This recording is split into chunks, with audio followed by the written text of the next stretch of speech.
Okay, tell me your name. Lynae. My name is Lynae. Tell me your story. Well, I actually didn't get put into foster care until I was 17. My mother, it was a big issue with her and her husband.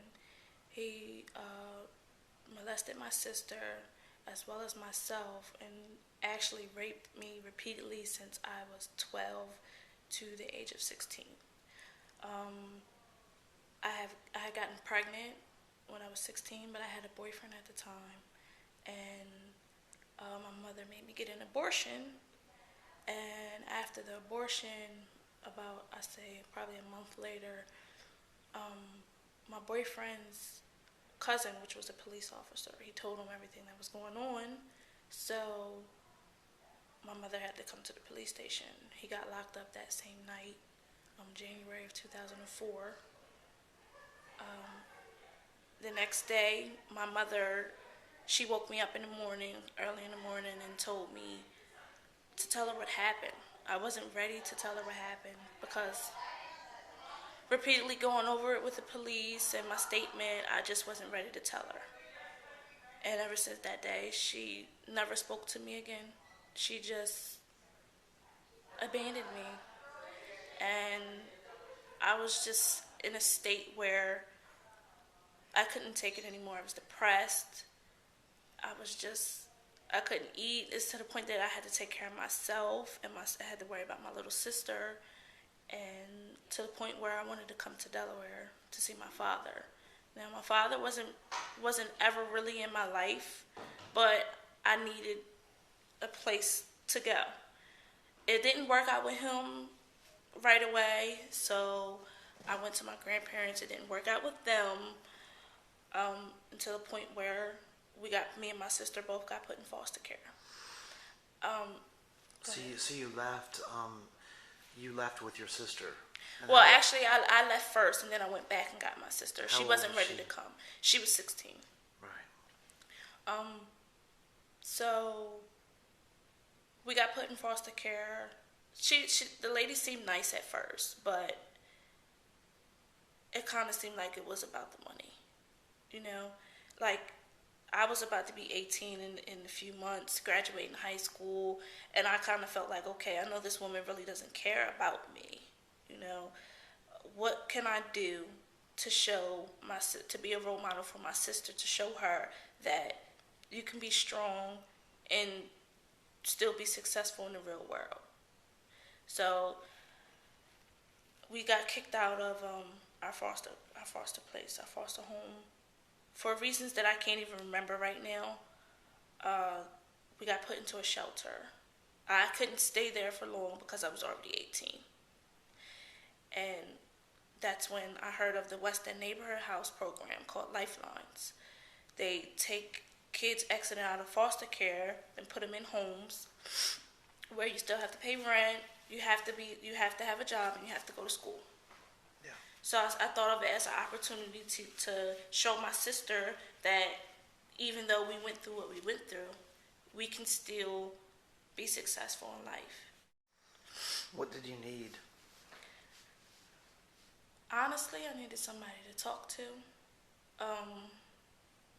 let them know how I felt, to let them know what I needed out of life and what I wanted to do in life. I just needed someone like a mentor that I can go, hey, I'm not feeling too good about this today. I'm having a flashback about what happened. How do I go about living a normal life without letting this affect me 100% of the time? And I really didn't have that in anybody that was in my life at the time. So when you aged out, what happened? I was excited about graduating high school. As soon as I aged out, I had somebody from NET, was a program for the foster children, help me with getting into college. I'm enrolled in Del Tech for medical assisting. I did that, and I was working at Value City at the time. So I actually was doing okay in my life at that time, but I was still mixed up in the feelings about what I need to do in life and the party life or the responsible life, and I need to learn how to manage a checkbook, how I need to manage my bills. An 18-year-old shouldn't have to worry about if they have enough money for food or if they have enough money to buy winter clothes or summer clothes or doctor's appointments, especially a woman, have to worry about, okay, how I'm going to get this doctor's appointment and, all the simple things that some people take for granted. It was kind of hard. Yeah. Yeah. Were you ever homeless? Yes, I was at one point. When I was in the West End Neighborhood House Lifelines program, I had a problem with one of the females that lived on the same block in the same houses. And I came to them and told them about the problem. I'm having a problem with this female. You guys either need to move me or something. Big blowout. They kicked me out of the program. And it was actually maybe about a week before Christmas. And I didn't have anywhere to go. They gave me until the next day to get out. I didn't have anywhere to go. So I just put all my stuff in trash bags and I waited until the last minute that I could, and then I just had to leave. So thank God that I found somewhere to go within the next few days. But in the same sense, it still wasn't my own. I still had to pay rent, I had to find another job. School wasn't important to me at the time because I was focusing on surviving. Yeah. Which was hard. For a program that says that they're going to be there for you for a child that exits out of foster care, and to just kick them out on the street hurt me a lot because I didn't have anybody. It was another violation of trust. Exactly. You're so right about that. Exactly. Which makes it hard to trust people. Even being the age that I am now, 23, it's hard. So I'm just now getting back on track with everything. So being homeless is like one of the worst feelings in the world. Not having to go anywhere. You can't sleep on a bed. You can't take a hot bath. It's hard. It's really hard. And what got you through? Who was did you have someone that cared about you? One person that cared about you?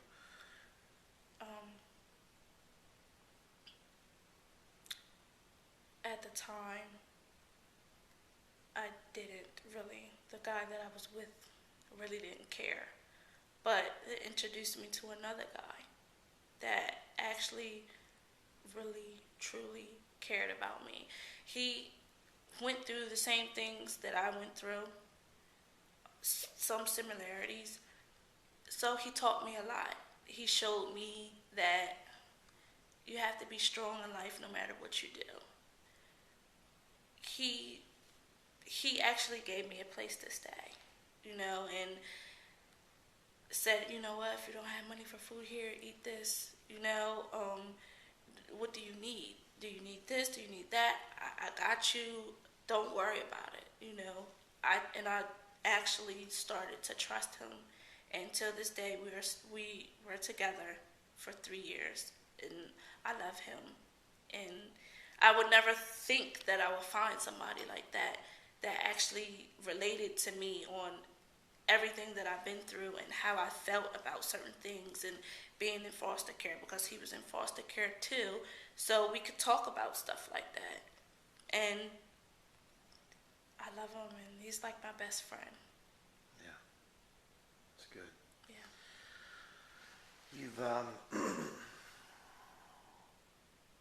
You've been checking out the book. Oh yeah.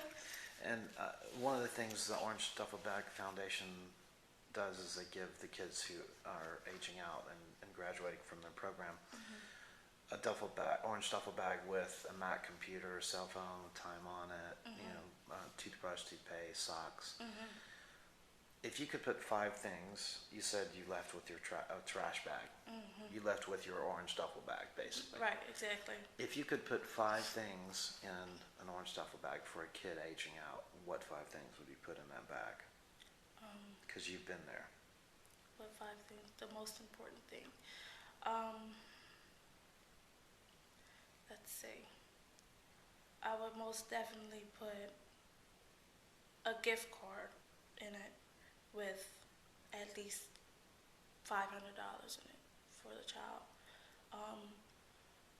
Blanket, washcloth, towel. What else? You can double up. I can I mean, double up. you can Okay, say, I have to say more. yeah. Okay. Well, you can say computer, cell phone. Yeah, definitely a computer and definitely a cell phone, and most definitely they have a list of housing for low income to no income families. I would definitely put that in there because that would definitely be a help. And most likely maybe a voucher for a hotel if they really truly don't have anywhere to go. Yeah. So that would be my things that I would put in there for a child. Yeah. Did you have a cell phone when you got out? Did I have a phone? Yes, I did. Yeah, I did have a phone. I actually bought it myself. It was a prepaid, but I needed something to keep in contact, especially, having a job and, oh, how am I going to get to work? I don't have the bus money or. Where's your life heading? Right now, I actually completed a CNA course, a 6-week CNA course. I'm actually a CNA now, and I'm working full time at that. I want to go back to school to become a registered nurse. I'm thinking about going into labor and delivery. But I always wanted to be in the medical field, so that's where I'm going now. Yeah. I'm trying to go further. So 10 years from now, where are you going to be? 15, 20 years. What's your life going to be like? Probably children, marriage, maybe even a nurse practitioner. I want to just keep getting as much school as I can while I'm at the age that I am. So more schooling, probably even mentoring for children, maybe even trying to help out with some foundations for children, foster kids especially, and just, like I said, having a family of my own to show my kids that I can love somebody even though always being hurt and mistrust from people. What would you say to a foster kid that might be a young lady that might be watching this video, who's maybe at risk or a foster care kid? What would you say to them? I would tell them to keep their head up, whatever their faith is, to keep that, because that's going to keep them strong and willing to keep moving on. Education is the key. Get as much education as you can. I will also tell them that it is hard to trust people, but it's always that one person that proves to you that they are worth their being for you and being loved. So that's what I would tell them. Well, listen, thank you very much. No problem. I appreciate this from you because a lot of people don't have a chance to tell their story. And me, 23 now, just being able to tell my story and having maybe even the whole world to see, that's life-changing. It could be life-changing for 1, 5, 10, 15 people. And I'm glad for it. Thank you. No problem.